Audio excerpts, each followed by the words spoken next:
அனைவருக்கும் வணக்கம். நம்ம பைரவர் கோயில் பார்க்குறதுக்கு வந்துக்கிறோம். அதுக்கு முன்னாடி பார்த்தோம்னா, நம்ம பைரவர் கோயில் முன்னாடி வனபத்திரகாளி அம்மன் நம்ம பார்த்துட்டு, அதுக்கப்புறம் பார்த்தோம்னா நம்ம கோயிலுக்குள்ளே போகலாம். வன வனபத்திரகாளி அம்மன், அதுக்கப்புறம் பார்த்தோம்னா பைரவர் சாமி பார்த்தோம்னா கோயிலுக்கு வந்து நம்ம போகிறதுக்கு முன்னாடி இருக்கும். அதுக்கப்புறம் பார்த்தா நம்ம கோயிலுக்கு நம்ம முன்னாடி என்ட்ரன்ஸில் போகலாம். அதுக்கப்புறம் பார்த்தோம்னா நம்ம பைரவர் கோயில் பக்கமே நம்ம வீரபத்ரர் இருக்கார். இவரையும் பார்த்துட்டு நம்ம இப்போ பைரவர் கோயிலுக்கு போகிறோம். இந்த பைரவர் கோயில் பார்த்தோம்னா கிருஷ்ணகிரி மாவட்டம் கந்திகுப்பம் கிராமத்தில் இருக்குது. பைரவர் கோயிலுக்கு வந்துக்கிறோம். ஃபஸ்ட்டு நம்ம விநாயகர் சாமியை கும்பிட்டு அதுக்கப்புறம் பார்த்தோம்னா நம்ம இந்த கோயில் பைரவர் கோயிலில் என்னென்ன சாமிகள் இருக்குது நான் ஒன்றா சொல்லுவேன். வீடியோ எடுத்துன்னு இருக்கேன், அது ஒன்றா நீங்கள் பாருங்கள். ஃபஸ்ட்டு நம்ம பார்த்தோம்னா விநாயகரை கும்பிட்டு அதுக்கப்புறம் பார்த்தோம்னா நந்தி பெருமானை நம்ம கும்பிட்டு அவரை அனுமதி கேட்டு அதுக்கப்புறம் நம்ம எம்பெருமானை தரிசிக்கிறோம்.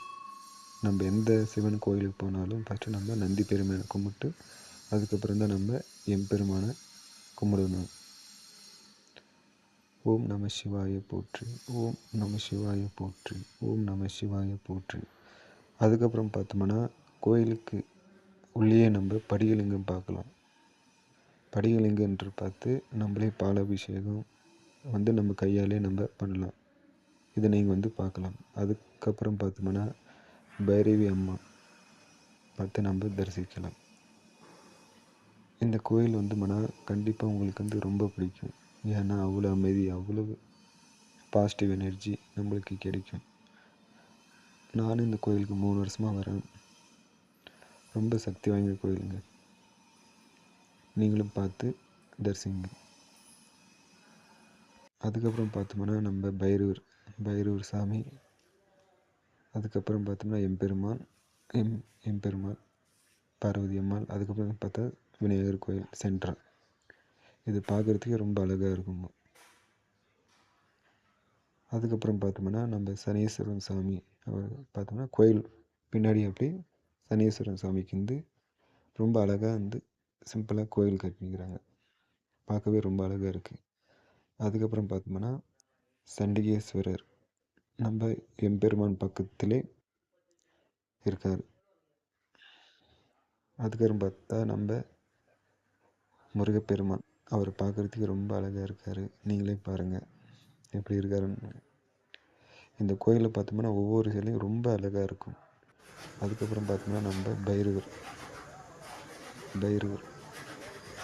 அவர் பார்க்குறதுக்கு நம்ம கஷ்டங்கள் எல்லாமே போகுங்க. கண்டிப்பாக நீங்கள் வந்து தேய்பிறை அஷ்டமி அன்றைக்கி வந்து விலைக்கேற்றி நீங்கள் பண்ணிங்கன்னா நம்மளுடைய கஷ்டங்கள் கண்டிப்பாக கம்மியாகுங்க. அதுக்கப்புறம் பார்த்தோம்னா நம்ம பைரவர் கோயில் பக்கமே நம்ம மாரியம்மன் சாமி, அதுக்கப்புறம் பார்த்தோம்னா நாகம்மாள், நாகதேவதை அம்மாள் பார்த்தோம்னா பக்கமே இருக்கும். பார்க்குறதுக்கே ரொம்ப அழகாக. அதுக்கப்புறம் பார்த்தோம்னா காசுலேருந்து எடுத்துன்னு வந்த காசி விஸ்வநாதர் லிங்கத்தை நம்ம கையாலே நம்ம அபிஷேகம் பண்ணலாம். அதுக்கப்புறம் பார்த்தோம்னா ஆலமரத்து செல்வர், இவரையும் நம்ம தரிசிக்கலாம். அப்புறம் நம்ம வாராகி அம்மாவை நம்ம தரிசிக்கலாம். ஓம் வாராகி அம்மன் துணை. எப்படி நம்ம திருவண்ணாமலையில் இந்த கார்த்திகை தீபனிக்கு தீபம் ஏற்றுறாங்களோ அதே மாதிரி நம்ம பைரவர் கோயிலில் கார்த்திகை தீபனிக்கு தீபம் ஏற்றுறாங்க அந்த மலையில். அதுக்கப்புறம் பார்த்தோம்னா 64 பைரவர் நம்ம இந்த கோயிலில் பார்த்தோம்னா பார்க்கலாம். நம்ம 64 பைரவர் ஒவ்வொரு சிலையும் தனித்தனியாக நம்மளுக்கு வச்சு நம்ம பார்த்து தரிசிக்கலாம். ஓம் பைரவ போற்றி, ஓம் பைரவ போற்றி, ஓம் பைரவ போற்றி, ஓம் பைரவ போற்றி, ஓம் பைரவ போற்றி. இந்த கோயிலில் பார்த்தோம்னா டெய்லி 365 நாளும் நம்ம அன்னதானம் நம்ம கோயிலில் அந்த பைரவர் கோயிலில் காலையில் 8 மணிலேருந்து நைட்டு 10-11 மணி வரைக்கும் நம்ம எந்த டைம் வந்தாலும் நம்மளுக்கு சாப்பாடு இருக்கும், அன்னதானம் இருக்கும். இந்த கோயிலில் வந்து நீங்களும் வந்து தரிசிங்க. கண்டிப்பாக பார்த்தோம்னா உங்களுக்கு பிடிக்கும். இந்த கோயிலை பார்த்தோம்னா கிருஷ்ணகிரி மாவட்டம் கந்திகுப்பம் கிராமத்தில் கோயில் இருக்குது. கந்திக்குப்பத்துலேருந்து 3 கிலோமீட்டர்.